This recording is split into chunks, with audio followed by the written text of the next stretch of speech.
teman-teman Satgas meminta khusus bagi peserta Jawa, Madura, dan Bali, mereka wajib untuk sudah mengikuti vaksin dosis pertama. Kami sadar betul bahwa tidak semua orang kemudian kan bisa divaksin. Nah, kalau ada orang yang tidak bisa divaksin, misalnya ibu hamil atau menyusui, kemudian penyintas COVID yang waktunya belum 3 bulan, kemudian orang yang komorbid yang kemudian tidak bisa divaksin, maka yang bersangkutan wajib untuk membawa surat keterangan dokter yang menyatakan bahwa peserta tersebut tidak bisa divaksin. Jadi mereka masih tetap diberikan kesempatan, tapi harus membawa surat keterangan dokter yang menyatakan bahwa mereka tidak bisa divaksin karena beberapa alasan. Kemudian wajib vaksin ini di daerah Jawa, Madura, Bali, itu seluruh instansi itu harus segera berkoordinasi dengan Satgas COVID setempat untuk memastikan ketersediaan vaksin dan memobilisasi percepatan vaksinasi. Ini tadi juga sudah kami himbau kepada seluruh instansi waktu kami rapat koordinasi tadi pagi. Dan apabila ketersediaan vaksin pada H-3 itu ternyata tidak mencukupi, maka pansel instansi itu dapat memutuskan, tentu setelah berkoordinasi dengan kami di pusat, apakah peserta tadi wajib atau tidak wajib mengikuti vaksin. Kami tentu saja sangat mendorong bahwa prinsip utamanya adalah kita tidak boleh merugikan para peserta. Jadi ada memang kebijakan pemerintah yang harus kita penuhi, kita laksanakan secara bersama-sama, tetapi juga pelaksanaan agar upaya untuk mencegah penyebaran COVID ini betul-betul bisa kita minimalisir. Maka kerjasama dari semua pihak tentu sangat diharapkan dalam hal ini. Jadi Bang Hasudutan itu 18 Oktober mulainya, ya. Jadi masih banyak waktu sehingga sebagai bagian dari pemerintah pasti kita akan mengendorse program-program pemerintah. Silakan, vaksin ada di mana-mana. Gitu. Kemudian satu lagi katakanlah titik lokasi BKN Provinsi Jawa Tengah. Titik lokasi BKN di Jawa Tengah itu khususnya di Semarang itu pertama titik lokasinya ada di 1 UPT Semarang yang akan mulai tanggal 2. Tetapi titik lokasi BKN di Provinsi Jawa Tengah di Semarang yang kami akan create nanti pasca pelelangannya selesai itu akan mulai di 14 September. Nah, 14 September itu Kementerian ESDM, Badan Pengawas Pemilihan Umum, BPOM misalnya, Kementerian Perhubungan akan mulai 17 September again. Message saya adalah masih banyak waktu. Nah, kapan sebenarnya masing-masing peserta itu tahu saya di mana, di titik lokasi mana gitu. Pertama, basisnya apa yang Anda pilih di seleksi administrasi itu. Tetapi kemudian ada beberapa perubahan yang dilakukan oleh instansi. Jadi melalui surat kepada Kepala BKN, CQ Deputi Sinka, kalau itu sebelum 18 Agustus dan itu reasonable, itu maka biasanya kemudian oleh Pak Deputi di ACC, direkomendasi, termasuk misalnya dalam rangka pencegahan COVID dan sebagainya ya. Jadi yang tadinya di mana menjadi titik lokasi mandiri atau konseling mandiri di mana gitu. Itu yang terjadi dan silakan nanti pada H-3 misalnya dicek lagi katakanlah ada di titik lokasi mana sambil Bapak Ibu peserta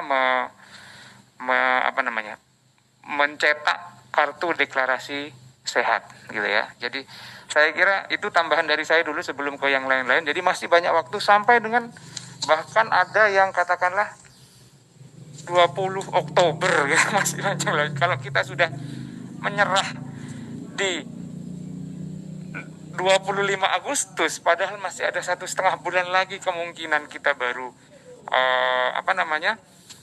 mengikuti seleksi, maka saya boleh bilang gitu ya Pak Armen ya, ini daya juangnya calon ASN ini gimana sih gitu. Yang kedua tentang swab.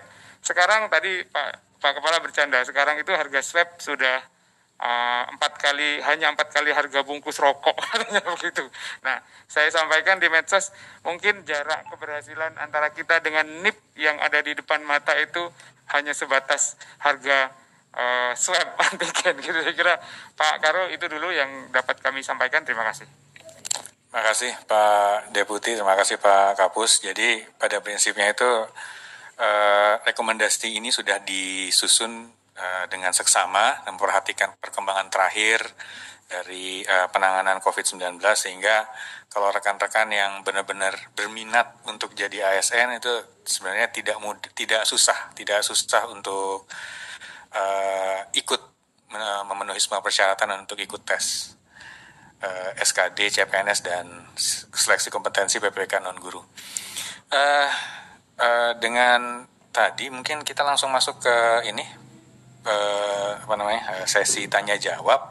Saya sudah lihat, jadi mungkin mekanismenya seperti ini, ada 3 yang akan saya pilih, 3 orang, dan masing-masing orang 1 pertanyaan. Silakan pakai mekanisme raise hand untuk bisa bertanya kepada para narasumber. Saya sudah lihat Lydia CNBC mungkin pertama. Mbak Lydia. Oke, selamat siang Pak Satya, Pak Suharmen, sama Pak Ridwan. Pak, mungkin terdengar nggak ya Pak suaranya? Mungkin ada beberapa pertanyaan Pak. Ini terkait, aku kan habis baca dari postingan dari BKN, dan ada beberapa pertanyaan juga dari netizen nih Pak. Pak, kalau misalnya terkait dengan syarat, kan itu dikasih tahu kalau kita harus pakai double mask. Apakah kalau misalnya kita sudah memakai masker KN95 atau KF94 itu harus tetap menggunakan double masker lagi, atau seperti apa? Nah Pak, ini banyak juga yang mengeluhkan Pak, kenapa ini kan beritahukan kalau harus syaratnya itu swab PCR dan antigen. Nah ini banyak yang mengatakan Pak, ini kan mengeluarkan biaya, apakah dari pemerintah tidak menyediakan di lokasi? Kalau misalnya antigen kan Pak hasilnya nggak lama gitu, ada pertanyaan itu juga Pak. Sama untuk jadwal ujian misalnya kan diumumkan di akun masing-masing peserta nih Pak.